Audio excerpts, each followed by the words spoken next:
Cerita panjang dalam perjalanan itu asik banget. Apalagi kalau kisahnya penuh hikmah dan seru, seperti kisah Nabi Yusuf alaihissalam. Setelah kita menyimak perjuangan Nabi Yakub alaihissalam dan cinta kasihnya kepada Yusuf, kini tiba saatnya mengupas kisah Nabi Yusuf alaihissalam lebih mendalam. Kisah ini adalah salah satu kisah terbaik dalam Al-Quran, penuh pelajaran tentang kesabaran, pengorbanan, dan kekuasaan Allah. Kisah Nabi Yusuf alaihissalam. Allah mengisahkan Nabi Yusuf dalam Al-Quran sebagai kisah yang paling baik. Mulai dari masa kecilnya yang penuh kasih sayang, pengkhianatan saudara-saudaranya, ujian-ujian besar yang menimpanya, hingga akhirnya menjadi seorang pemimpin besar di Mesir. Setiap bagian dari kisah Nabi Yusuf menyimpan hikmah mendalam bagi kehidupan manusia. Yusuf, anak kesayangan Nabi Yakub. Nabi Yusuf adalah salah satu putra Nabi Yakub dari istrinya Rahil. Beliau memiliki adik kandung bernama Bunyamin. Nabi Yakub sangat mencintai Yusuf karena akhlaknya yang mulia dan kecerdasannya yang luar biasa. Selain itu, Yusuf memiliki wajah yang sangat tampan. Bahkan disebutkan bahwa ketampanannya adalah pemberian khusus dari Allah. Suatu malam, Nabi Yusuf bermimpi melihat 11 bintang, matahari, dan bulan bersujud kepadanya. Ketika ia menceritakan mimpi itu kepada ayahnya, Nabi Yakub langsung mengenali bahwa mimpi tersebut adalah pertanda besar tentang masa depan Yusuf. Nabi Yakub pun berkata, "Wahai anakku, janganlah engkau ceritakan mimpimu itu kepada saudara-saudaramu, karena mereka bisa membuat rencana jahat terhadapmu. Sesungguhnya setan itu adalah musuh yang nyata bagi manusia." Kecemburuan saudara-saudara Yusuf. Saudara-saudara Yusuf merasa iri karena Yusuf mendapat perhatian lebih dari ayah mereka. Mereka menganggap bahwa kasih sayang Nabi Yakub kepada Yusuf dan Bunyamin tidak adil. Hal ini menimbulkan kebencian di hati mereka. Mereka pun bermusyawarah untuk menyingkirkan Yusuf. Ada yang mengusulkan untuk membunuhnya, tetapi akhirnya mereka sepakat untuk membuangnya ke dalam sebuah sumur. Dengan demikian, mereka berpikir bahwa perhatian ayah mereka akan beralih kepada mereka. 3. Yusuf dibawa ke sumur. Saudara-saudara Yusuf meminta izin kepada ayah mereka untuk membawa Yusuf bermain di luar rumah. Awalnya, Nabi Yakub merasa ragu, tetapi setelah dipaksa dengan berbagai bujukan, beliau akhirnya mengizinkan. Sesampainya di sumur, mereka dengan tega melemparkan Yusuf ke dalamnya. Setelah itu, mereka pulang membawa baju Yusuf yang telah diolesi darah palsu dari seekor kambing. Lalu mengatakan kepada Nabi Yakub bahwa Yusuf telah dimangsa oleh serigala. Nabi Yakub merasa hancur mendengar berita ini, tetapi beliau tetap sabar dan berkata, "Kesabaran yang baik itulah kesabaranku. Dan Allah sajalah tempat memohon pertolongan atas apa yang kalian ceritakan." Yusuf ditemukan dan dijual sebagai budak Snoh. Allah tidak membiarkan Yusuf sendirian. Dalam sumur itu, Yusuf tetap dilindungi olehnya. Tak lama kemudian, sekelompok pedagang yang sedang lewat menemukan Yusuf di dalam sumur. Mereka membawanya ke Mesir dan menjualnya sebagai budak dengan harga yang sangat murah.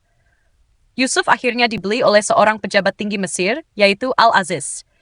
Istri Al-Aziz, Zulaikha, juga terpesona oleh ketampanan Yusuf. Al-Aziz memperlakukan Yusuf dengan baik dan menjadikannya bagian dari keluarganya. 5. Ujian di Istana Al-Aziz. Ketika Yusuf tumbuh dewasa, ketampanannya semakin memukau. Zulaikha, istri Al-Aziz, mulai tergoda dan mencoba merayunya. Namun, Nabi Yusuf adalah seorang yang sangat taat kepada Allah. Beliau menolak dengan tegas dan berkata, "Aku berlindung kepada Allah. Sesungguhnya Tuanku telah memperlakukanku dengan baik. Sesungguhnya orang-orang yang zalim tidak akan beruntung."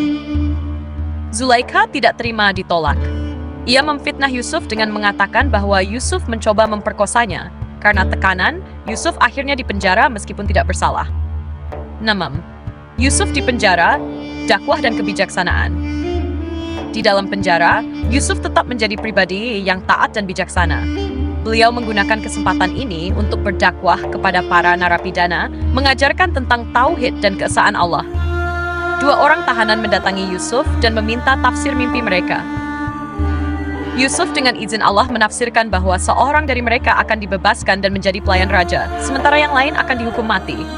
Semua yang dikatakan Yusuf terbukti benar. Yusuf, Beberapa tahun kemudian, Raja Mesir bermimpi tentang 7 sapi gemuk yang dimakan oleh 7 sapi kurus dan 7 bulir gandum hijau, serta 7 bulir lainnya yang kering. Tidak ada yang bisa menafsirkan mimpi itu, hingga pelayan raja yang dulu pernah bersama Yusuf di penjara mengingat kemampuan Yusuf. Yusuf dipanggil ke istana dan menafsirkan mimpi itu sebagai peringatan akan datangnya 7 tahun masa subur, diikuti oleh 7 tahun masa paceklik. Yusuf juga memberikan saran agar Mesir mempersiapkan cadangan makanan selama masa subur untuk menghadapi masa paceklik. Raja terkesan dengan kebijaksanaan Yusuf dan mengangkatnya menjadi menteri yang bertanggung jawab atas penyediaan pangan di seluruh Mesir. 8. Pertemuan kembali dengan keluarga. Saat masa paceklik melanda, saudara-saudara Yusuf datang ke Mesir untuk mencari makanan. Mereka tidak menyadari bahwa menteri yang mereka temui adalah Yusuf. Yusuf mengenali mereka, tetapi tidak langsung mengungkapkan identitasnya. Yusuf menguji mereka dengan meminta mereka membawa Bunyamin, adik kandungnya, ke Mesir. Ketika Bunyamin datang, Yusuf menahan Bunyamin dengan dalih bahwa ia mencuri. Hal ini membuat saudara-saudara Yusuf merasa bersalah dan mengingat perbuatan mereka di masa lalu. Akhirnya, Yusuf mengungkapkan identitasnya. Aku ini Yusuf, dan ini saudaraku. Sungguh, Allah telah memberikan karunia kepada kami. Mereka pun memohon maaf, dan Yusuf dengan besar hati memaafkan mereka. 9. Kepindahan Nabi Yakub ke Mesir. Yusuf mengundang ayahnya, Nabi Yakub, dan seluruh keluarganya untuk pindah ke Mesir. Nabi Yakub sangat bahagia bertemu kembali dengan Yusuf setelah bertahun-tahun berpisah. Ketika mereka tiba di Mesir, Allah menggenapi mimpi Yusuf yang dahulu, di mana 11 bintang, matahari, dan bulan bersujud kepadanya. Pelajaran dari kisah Nabi Yusuf. 1. Kesabaran dalam ujian. Yusuf menghadapi pengkhianatan, fitnah, dan penjara dengan penuh kesabaran. Pengampunan. Yusuf memaafkan saudara-saudaranya meskipun mereka telah berbuat zalim kepadanya. Keikhlasan dan tawakal. Yusuf selalu bersandar kepada Allah dalam setiap langkahnya. Kisah Nabi Yusuf alaihissalam adalah kisah yang sempurna untuk diingat dalam perjalanan. Kalau perjalanan masih panjang, kita bisa lanjut ke kisah Nabi Musa alaihissalam. Bagaimana, makin seru?